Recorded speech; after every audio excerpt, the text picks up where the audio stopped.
I used to believe I had the ideal life, thriving business, stunning wife, and a miracle son after so many years of disappointment. Then I stumbled upon a hotel key card hidden in my wife's nightstand. Everything I thought I knew about my family was a lie. What I uncovered next would shatter me completely, but also reveal who I truly was when everything was at stake. My name is Dylan Hope. I'm 47 and have overseen food production contracts for 20 years. I built my business from the ground up, supplying restaurants across 3 states. I thought I had life figured out, a successful career, a beautiful wife, and what I considered my miracle son. After years of heartache, that Tuesday morning in October began like any other. I was making coffee in our kitchen, the one Rachel and I remodeled 3 years ago when Tommy turned 1. She insisted on granite countertops that cost more than my first car. Rachel came in wearing the silk robe I had bought her for Christmas, her auburn hair tousled from sleep. She looked radiant, yet something felt off. There was an energy around her, as if she was buzzing with some hidden current. "Morning, honey," Rachel said, reaching for her mug. Her voice had a melodic tone that instantly put me on edge. "Morning," I replied, watching her. Everything seemed too staged, too flawless. She began preparing her tea, the usual chamomile she drank for months. But today, she seemed different, lighter, almost carrying a secret that made her feel empowered. "Is Tommy still asleep?" she asked, stirring her tea with slow precision. "Yeah, he had a rough night. Kept asking for you at bedtime." Rachel's hand hesitated for a fraction of a second. "Well, you know how these networking events run late. I told you I'd be home by midnight." I nodded, but a chill settled in my stomach. She came home at 12:30. I had been awake, heard her fumbling with keys, the shower running 20 minutes. "How was the event?" I asked, keeping my tone casual. "Oh, same old talk about supply chain optimization." Rachel laughed, but it sounded forced. "Vincent was there, your dad's old construction friend who asked about you. Vincent Crawford, my dad's lifelong buddy, who was like an uncle to me. The man who taught me to drive, who was best man at my parents' wedding. He was supposedly at a food service networking event. That didn't make sense. Vince ran a construction company." Rachel clinked her mug too loudly. "He came with someone from his company. They're exploring cafeteria services for their sites." Lies hung between us like smoke. Vince had his own contact, used the same catering for 15 years. I tried bidding for his business 3 times. "That's great," I said. "Maybe I should call him." "Oh, don't bother," Rachel said quickly. "He seems happy with his arrangement." Another lie, delivered with a smile that never touched her eyes. I finished my coffee in silence, hearing Tommy's little footsteps upstairs. But something had shifted, a fundamental truth changed, and I wasn't sure I could face it. The rest of that Tuesday dragged. I couldn't concentrate at work, checking my phone constantly for something I couldn't name. My assistant, Jennifer, noticed and asked if I was okay. I said yes, but we both knew that was false. Around 3 p.m., I decided to pick up Tommy early from daycare. I needed something real in my day. The kid always grounded me, reminded me what truly mattered. "Daddy." Tommy ran toward me, nearly knocking another child over. His teacher, Mrs. Patterson, smiled, handing me his backpack. He had a good day, though he asked about his mommy a lot. Misses her bedtime stories. My chest tightened. Tommy was 3, but he noticed changes. Kids sense when loved ones start disappearing. "Yeah, she's been busy," I said, lifting him into my arms. On the drive home, he chattered about finger painting and cookies, normal stuff that should have made me smile, but all I could think about was Rachel lying about Vincent. At home, I set Tommy in front of his favorite cartoon and went to our bedroom. I didn't intend to snoop, didn't plan to become the man who goes through his wife's things. Yet something drew me to her nightstand. The top drawer had the usual items: hand cream, glasses, magazines. Beneath an old Good Housekeeping, I found something that froze me in place. A hotel key card, Marriott Downtown, room 412, from last Tuesday. I stared at it like it was a snake ready to strike. Rachel had claimed she was at a client dinner, said she felt sick from too much pasta, and came straight to bed. My hands shook as I returned the card to its spot. This wasn't about business dinners or networking events. This wasn't about business dinners or networking. It was about hotel rooms, lies, and the slow unraveling of everything I had built my life around. That evening, Rachel returned around 7, carrying takeout from that Italian place on 5th Street. She kissed my cheek and ruffled Tommy's hair, acting like the perfect wife and mother. "How was your day, honey?" she asked while unpacking containers of pasta and salad. "Fine," I said, watching her carefully. "How about yours? Any interesting meetings?" "Oh, same old. Lots of paperwork, a few calls. Nothing exciting." She opened a bottle of wine and poured herself a generous glass. I wanted to ask about the hotel key card, demand an explanation, give her a chance to tell the truth. But something stopped me. Fear, maybe, or a last desperate hope that I was wrong. Instead, I played with Tommy while Rachel scrolled on her phone, smiling at messages I couldn't see, typing replies with care reserved for someone special. Later that night, after Tommy was asleep, I lay next to my wife feeling like I was next to a stranger. She was close enough to touch, yet she might as well have been on another planet. For the first time in 10 years of marriage, I wondered if the woman beside me had ever truly loved me. I didn't sleep that night. By Thursday morning, I made my decision. Time to confront Rachel and give her one chance to be honest. She was in the bathroom getting ready when I walked in. Her reflection in the mirror looked startled. "Dylan, you scared me," Rachel said, applying lipstick. "You look terrible. Didn't you sleep?" "We need to talk," I said, crossing my arms. Something shifted in her expression. The mask she wore seemed to slip. "About what?" she asked. "About Vincent. About hotel rooms. About where you've really been spending your nights." I pulled the hotel key card from my pocket and held it up. The Marriott downtown, room 412, last Tuesday night. Rachel stared at it like it was proof of murder, our marriage's murder. "Dylan, listen." "No," I said, voice harder than ever. "You listen. I've been patient, made excuses for your behavior, but I'm done pretending." Rachel's composure finally broke.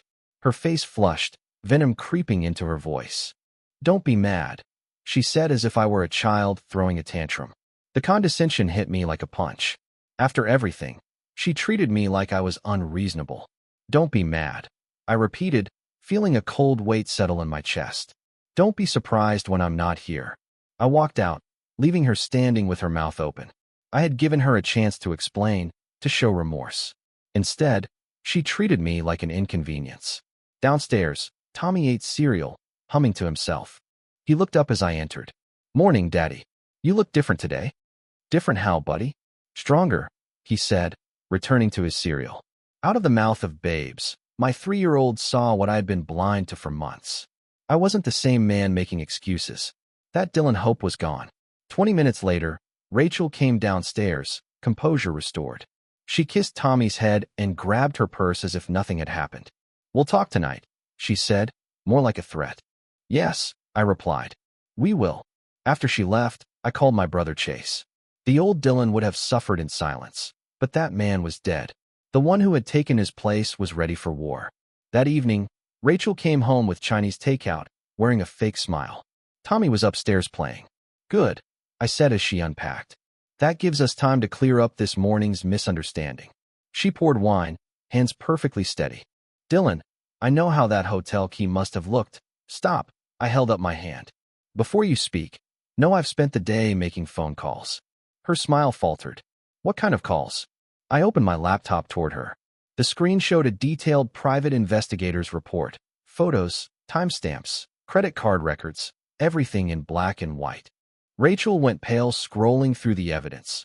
Pictures of her entering the Marriott with Vincent, images at restaurants holding hands, kissing, bank statements showing charges I didn't recognize. "You hired someone to follow me," she whispered. "I hired someone to uncover the truth, something you're incapable of telling." She closed the laptop and looked at me, furious that I dared expose her lies. "So what now, Dylan?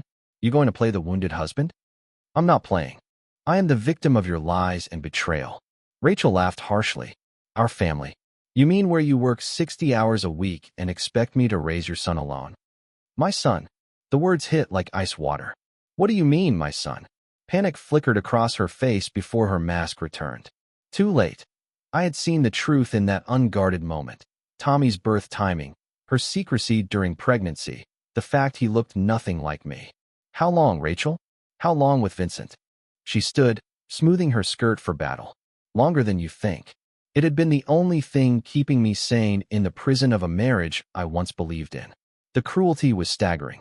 This wasn't the woman I had married. Get out, I said quietly. What? She replied. Get out of my house now. Her composure shattered. You can't throw me out. Not anymore. You chose Vincent over our family. She grabbed her purse, then turned back with venom. You'll regret this, Dylan. I'll make sure you lose everything. After she left, I checked on sleeping Tommy, clutching his stuffed bear. Looking at his peaceful face, I made a promise. No matter what, I would protect him. Even if he wasn't biologically mine, he was my son in every way that mattered. But first, I had calls to make, from a lawyer to a DNA test. 3 days later, the results arrived. I sat in my truck outside the lab, hands shaking as I opened the envelope. The words blurred at first, but the conclusion was clear. Tommy wasn't my biological son. I had expected it, yet seeing it in black and white still hit like a punch to the gut.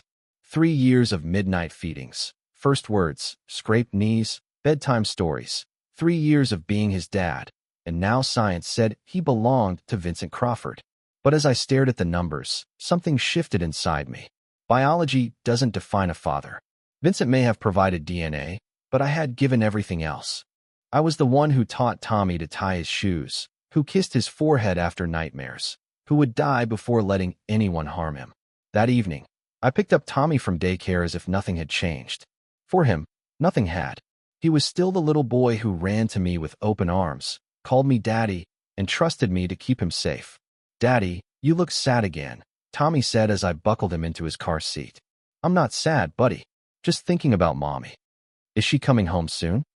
I looked into his trusting brown eyes, Vincent's eyes, I realized, and made a decision that would define our lives. We'll see, Tommy. But no matter what, I'll always be your daddy. You understand? He nodded seriously. I love you, Daddy. I love you too, son. That night, after putting Tommy to bed, I called my lawyer. Sarah Rise, recommended by Chase, had a reputation for being ruthless in custody cases. Mr. Hope, I've reviewed your materials, Sarah said. This is going to be complicated. The DNA results complicate matters, but they don't erase your parental rights entirely. What do you mean? I asked. You've been the child's father for 3 years. You're on the birth certificate. In many states, that carries significant weight, regardless of biology. We can fight for custody based on the child's best interests. Hope flickered in my chest for the first time in weeks. What are our chances? Good. If we can prove that removing the child from your care would harm his well-being, and given that his mother had an affair with his biological father while married to you, we have strong grounds to argue instability on their part. After hanging up, I sat in my kitchen, the same one where I had confronted Rachel days ago, and felt something I hadn't felt since this nightmare began. Not quite hope, but determination. They might have destroyed my marriage, but they weren't going to destroy my relationship with my son. I opened my laptop and started documenting everything. Every soccer practice, every doctor's appointment, every parent-teacher conference. 3 years of being Tommy's father in every way except biology. Vincent and Rachel may have thought they could waltz back into our lives and claim what was theirs. But they were about to learn that being a parent was about more than DNA. It was about love, commitment, and showing up every single day. And in that contest, I had already won. 2 weeks later, I sat in Sarah's office with a stack of documents 3 inches thick. Bank statements, photographs, school records, medical files. Everything proving I had been Tommy's real father for 3 years. This is impressive, Dylan, Sarah said, flipping through the evidence. You've documented everything perfectly, but I need to prepare you for what's coming. What do you mean? I asked. Rachel has hired a lawyer too, Kenneth Davis from Davis & Associates. He's known for playing dirty in custody battles and will use the DNA results to claim Vincent is the natural father with superior rights. The name hit me like ice water. Kenneth Davis was the lawyer who helped my ex-business partner steal half my client list 5 years ago. A ruthless shark who'd sell his own mother for billable hours. There's more, Sarah continued. Rachel is claiming you were abusive, emotionally manipulative. She's painting herself as a victim afraid to leave. The accusation was so absurd, I almost laughed. That's complete nonsense. Ask anyone who knows us. Exactly, Sarah said. But Dylan, custody battles can get ugly fast. They'll attack your character, your ability as a parent, anything to make you look bad. Let them try. You have 3 years of being the best father you know how to be. Sarah smiled grimly. That's the attitude we need. But there's one more thing. Vincent Crawford has resources, construction business, property, money. He can provide advantages you might not match. Do you think that matters to Tommy? Do you think he cares about Vincent's bank account when he's scared in the middle of the night? No, but judges sometimes do. We need to prepare for that argument as well. I left Sarah's office with a clearer picture of the battle ahead. This wasn't just about custody, it was about survival. Rachel and Vincent had resources, but I had something they didn't. 3 years of actually being Tommy's father. That evening, I was helping Tommy with a puzzle when he looked up with those serious brown eyes. "Daddy, are you going to go away like Mommy did?" The question hit harder than any legal threat. "No, buddy, I'm not going anywhere. I promise." I knelt down, took his small hands in mine. "I promise, Tommy. No matter what, I'll always be your daddy." He threw his arms around my neck. I held him tight, breathing in that boyish scent of shampoo and graham crackers. Rachel and Vincent might have DNA, but this trust, this love, belonged to me, and I'd fight hell itself before letting anyone take it away. The custody hearing was scheduled for next month. Until then, every day with Tommy felt precious, as if it could vanish at any moment. But I refused to let fear control our lives. I focused on being present, reading extra bedtime stories, taking him to the park, teaching him to throw a baseball, creating memories no court document could erase. Whatever happened in that courtroom, Tommy would always know someone loved him enough to fight for him. Sometimes, that's all a father can give a son. 3 weeks into the legal battle, the scandal hit my business like a freight train. Word travels fast in the food service industry, especially when it involves adultery and paternity disputes. My biggest client, Henderson Hotels, called an emergency meeting. "Dylan, we've heard concerning rumors," Robert Henderson, the chain CEO, said as we sat in his sterile conference room. "Something about personal issues affecting your business operations." I kept my voice steady and professional. "My personal life has never interfered with my work, Mr. Henderson. You know my track record. That was before you were splashed across social media in a custody scandal. Our brand can't be associated with this drama." My blood ran cold. Social media. Henderson slid his tablet across the table. Rachel's Facebook post filled the screen. "Praying for strength as I fight for my son against a man trying to keep a child from his real father. Sometimes love means making hard choices. #strongmother, #fighting for family." The post had dozens of sympathetic comments and hundreds of shares. She painted herself as the victim, me as the villain, conveniently omitting her adultery and lies. "Mr. Henderson, this is one-sided. She's manipulating the narrative." "I'm sorry, Dylan. We'll have to suspend our contract pending resolution. We can't risk negative publicity." I lost 3 more clients that week. 15 years of building my reputation, gone, because my cheating wife decided to wage a social media war. But I wasn't going down without a fight. That evening, I called my old Army buddy, David Thompson, who now ran a crisis management firm.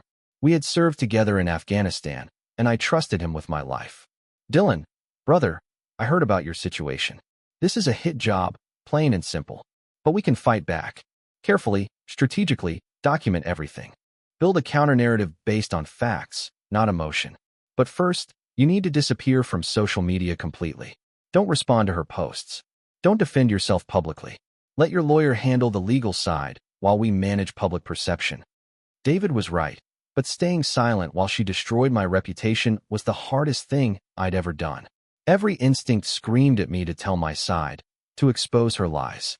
Instead, I focused on what mattered, being the best father I could be to Tommy during the time I had with him. Deep down, I feared the court would side with Vincent's biological claim and Rachel's victim story. Something seemed off during dinner that night.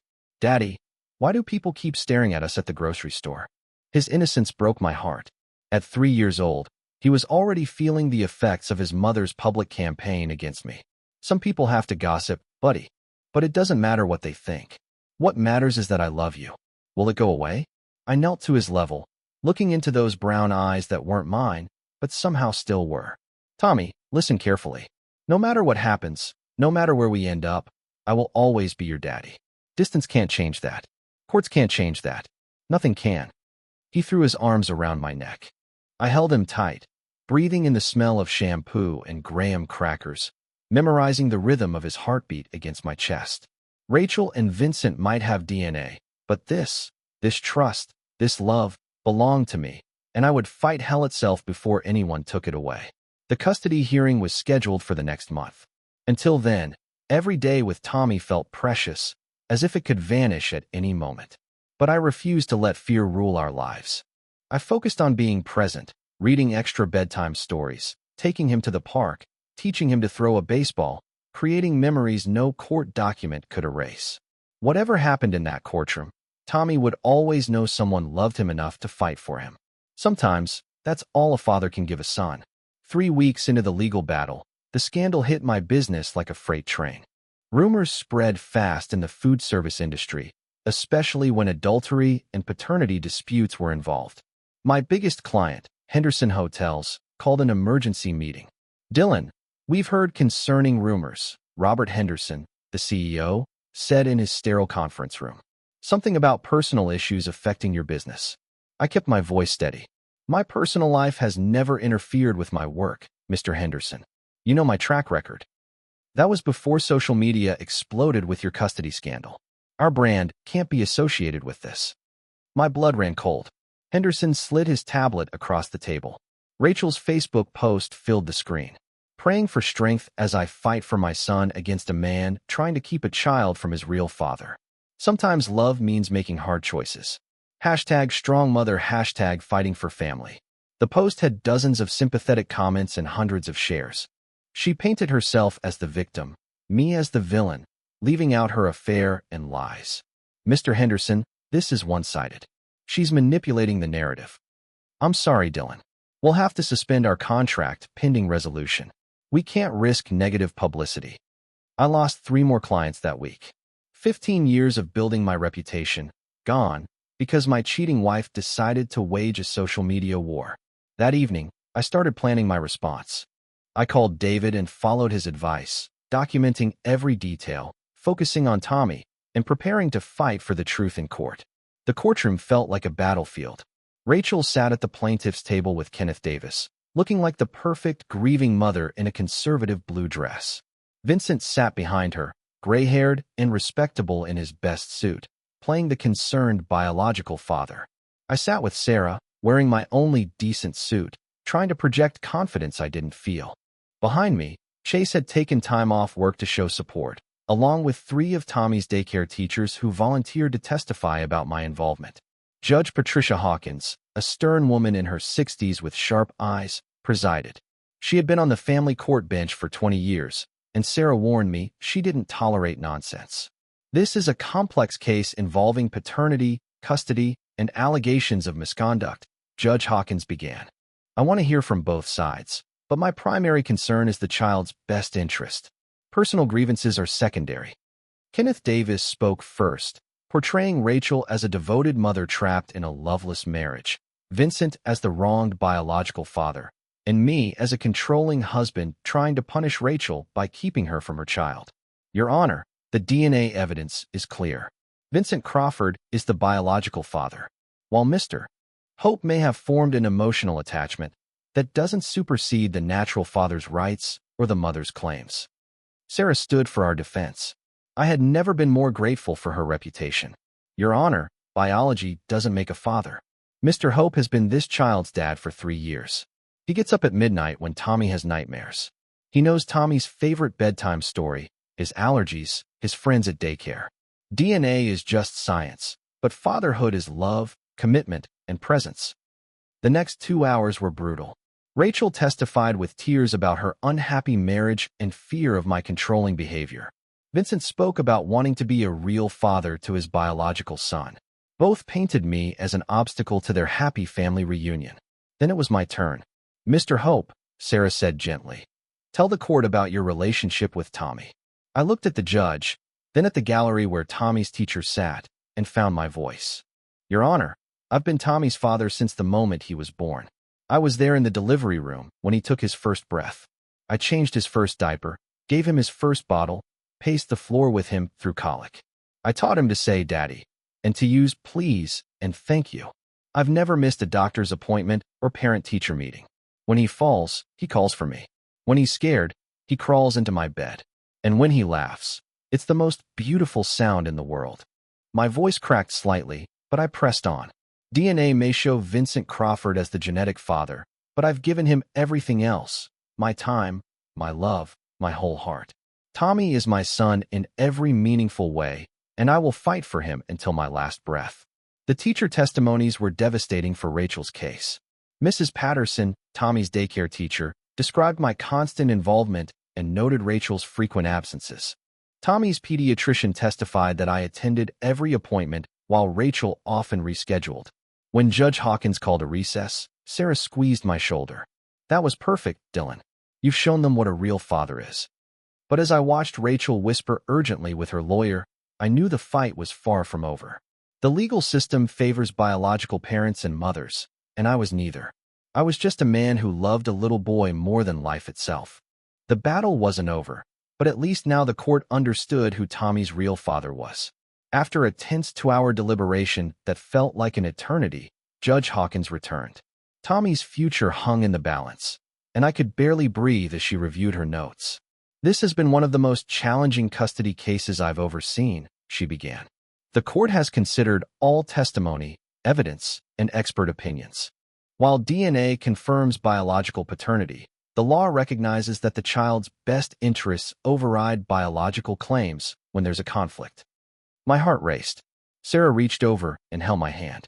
"The evidence shows Mr. Hope has been the primary caretaker and father figure for 3 years. Teachers, pediatrician, and daycare staff all testify to his consistent involvement and Tommy's strong attachment to him. Conversely, removing Tommy from Mr. Hope's care would cause serious psychological harm." Judge Hawkins looked directly at me. "The court also recognizes Mrs. Hope's parental rights as the biological mother. Despite her poor choices during the marriage, the court awards primary custody to Mr. Dylan Hope, with supervised visitation rights granted to Mrs. Rachel Hope every other weekend. Mr. Vincent Crawford's petition for paternal rights is denied, as his claim was not made in good faith, and character witnesses raised concerns about his fitness as a parent." The gavel struck like thunder. I'd won. Tommy would stay with me. Sarah hugged me, and tears streamed down my face. Behind us, Chase cheered so loudly the bailiff scowled. Across the aisle, Rachel sat in stunned silence while Kenneth Davis whispered in her ear. Outside the courthouse, Chase enveloped me in a bear hug. "Dad would be proud, little brother. You fought like hell for that boy." That evening, I picked up Tommy from daycare like I'd done countless times before, but everything felt different, lighter, permanent. "Daddy, Mrs. Patterson said you had an important meeting today." "I did, buddy. A very important meeting about you and me. Are we still going to live together?" I knelt down and looked into those brown eyes, never mind biologically, but forever belonging to me in every way that truly mattered. "Tommy, you're stuck with me." He giggled and wrapped his arms around my neck. "Good. I like being stuck with you." Driving home, I realized something profound had happened. This battle wasn't just about custody. It was about defining what family really means. 10 months later, Tommy and I had settled into a new rhythm, more natural than anything from my previous life. The house was ours. Rachel had signed over her share in the divorce settlement. My business had slowly recovered from the social media scandal, as word spread about the court's decision, and some clients quietly returned, embarrassed by how quickly they abandoned me. Tommy was thriving. He asked fewer questions about Rachel, who had moved to Atlanta with a new boyfriend and rarely exercised her visitation. Her calls became infrequent, then stopped entirely. "Daddy, look what I drew," Tommy exclaimed, running up with a crayon masterpiece. 2 stick figures, one tall, one small, standing in front of a house with a dog. "That's beautiful, buddy." "Who are they?" "That's you and me, and our new puppy. I've been thinking about getting a dog." The house sometimes felt too quiet, and Tommy had been asking about pets for months. My phone buzzed with a text from Chase. "Tommy's birthday party is still on Saturday. Sarah is excited to meet her honorary nephew." Chase had been dating my former lawyer for 6 months, which initially felt odd, but now felt perfect. They shared dedication, dry humor, and laughter at family dinners. That night, tucking Tommy into bed, he looked up. "Daddy, are you happy? What made you think of that?" "You smile more now. Real smiles, not pretend ones." He was right. My smiles were genuine now, not forced, not performed. True contentment I'd almost forgotten. Yes, buddy. I'm happy. Are you happy, Daddy? Very happy. I like being just us. Me too, Daddy. Me too. As I turned off his light and went downstairs, I realized the man who discovered his wife's betrayal nearly a year ago was gone. In his place was someone stronger, more confident, aware of what truly mattered. I'd lost a cheating wife and a false friend, but I'd gained something far more valuable: the knowledge I could survive anything life threw at me, and the certainty that Tommy and I were exactly where we belonged.